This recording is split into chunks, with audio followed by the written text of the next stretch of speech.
ভারতের উত্তর পূর্বাঞ্চলীয় রাজ্যগুলোর সঙ্গে অন্যান্য রাজ্যগুলোর সংযুক্ত করতে বাংলাদেশের উপর দিয়ে রেল নেটওয়ার্ক তৈরি করতে চাচ্ছে ভারত। এটি আজকের খবর নয়, এটি কয়েকদিন আগের খবর। বাঙালিকে বাঙালিকে একবার কোকা-কোলা, একবার রাসেল ভাইপার, আরেকবার ছাগল নিয়ে ব্যস্ত রাখা হয়েছে। এই খবরটা কয়েকদিন আগে আমার চোখে পড়েছে, তাও গুটি কয়েকটা মিডিয়ায়। তখন দেশের মানুষ কোকা-কোলা নিয়ে এমন ব্যস্ত হয়ে পড়েছে, তারপর ছাগল, তারপর আবার ওই যে রাসেল ভাইপার সাপ, এই সমস্ত ব্যস্ত হয়ে পড়ে এই যে গুরুত্বপূর্ণ বিষয়গুলা ভুলে যায়। হ্যাঁ, এগুলাকে আড়াল রাখা হয়। এই সমস্ত আজাইরা বাঙালি থেকে এগুলা খুব সহজে ভুলিয়ে রাখা যায়, খুব সহজে এগুলা সরিয়ে রাখা যায়। আজাইরা বাঙালি এসব বুঝে না। আর এই বিষয়টা নিয়ে আজকে খবর হয়েছে বাঙালির। এতদিন মনে হয় ঘুমেছিল। এই আজাইরা বাঙালি কোকা কোলার পিছনে এমন লাগা লাগছে, আর মোজোকে যেভাবে প্রমোট করছে মনে হয় যেন মোজো খাইয়া সারা জীবন কাটে যাবো গা তাদের। মোজো খাইয়াই দিন যাইবো গা। আরে বাঙালি রে, খান এখন মোজো খান, মোজো ভালো করে খান, ভালো করে মোজো খান, খায়া ঘুমাই পড়েন, খাবেন আর ঘুমাবেন। আজ কয়দিন পরে বাঙালির হুঁশ হয়েছে। আজকে কয়দিন পরে আজ বাঙালি এই ছবি দিয়া বিভিন্ন রকমের মজা নিচ্ছে, দেখা যাচ্ছে। এই বাঙালির জন্য আমার আফসোস হয়, বড় আফসোস হয়। এই বাঙালিকে খেয়ে দিতে খুবই সুবিধা। একটার পর একটা ইস্যু তৈরি করে, একবার কোকা কোলা, একবার ছাগল, আর একবার রাসেল ভাইপার সাপ, কি একটা সুবিধা। এইসব করে করে এই সমস্ত ইস্যু তৈরি করে করে এই সমস্ত ইস্যু বাঙালির সামনে এনে বাঙালিকে খেয়ে দিচ্ছে। বাঙালি এখনো বুঝতেছে না, এখনো বুঝছে না বাঙালি। আহা বাঙালি, আফসোস। এই জন্যই বাঙালির আজ এই অধপতন। দেশটারে খেয়ে দিয়ে আজ পুরাই জয় বাংলা করে দিয়েছে, পুরাই জয় বাংলা।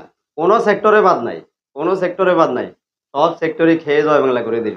আহা, আজ কয়টা বছর এই প্রতিবেশী ভারত বর্ষা আসলে প্রতি বছর আমাদের দেশটাকে পানি ছেড়ে দিয়ে দিয়ে ডুবিয়ে দিচ্ছে।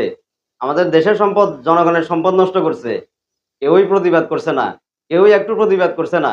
বলা হচ্ছে উজানের পানিতে বাংলাদেশ ডুবিয়ে গেল, পাহাড়ি ঢলে বাংলাদেশ ডুবিয়ে গেল, বাংলাদেশে বন্যা, এই সমস্ত বলা হচ্ছে। বাঙালি বুঝারও চেষ্টা করছে না। এই আজাইরা বাঙালি আসল বিষয়টা বুঝারই চেষ্টা করছে না। কেউ কেউ বুঝেও না বুঝার ভান করে বসে থাকে।